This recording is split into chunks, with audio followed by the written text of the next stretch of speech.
ഖബർ എന്നത് പരലോക ഭവനങ്ങളിൽ വെച്ച് ഏറ്റവും ആദ്യത്തെ ഭവനമാണ്, പരലോകത്തെ ഏറ്റവും ആദ്യത്തെ വീട്. അവ്വലു മനാസിലിൽ ആഖിറ, ആഖിറത്തിലെ ഏറ്റവും ആദ്യത്തെ വീടാണ് ഖബർ.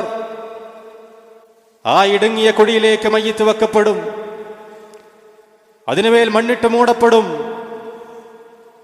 വെള്ളമില്ല, വെളിച്ചമില്ല, വായുവില്ല, കൂട്ടിനാരുമില്ല. അവന്റെ പ്രിയപ്പെട്ടവർ അവനെ പിരിഞ്ഞു പോകും. കൂടെയുള്ളത് അവന്റെ കഫൻ പുടവയും അവൻ ചെയ്ത അമലുകളും മാത്രമാണ്. ആ കഫൻ പുടവ നുരുമ്പിപ്പോകും, പിന്നെ ബാക്കിയാകുന്നത് അവന്റെ അമലുകൾ മാത്രം. അവന്റെ പര്യവസാനത്തെ അവൻ കാത്തിരിക്കുകയാണ്, അവൻ ഒറ്റക്ക് അഭിമുഖീകരിക്കുകയാണ്.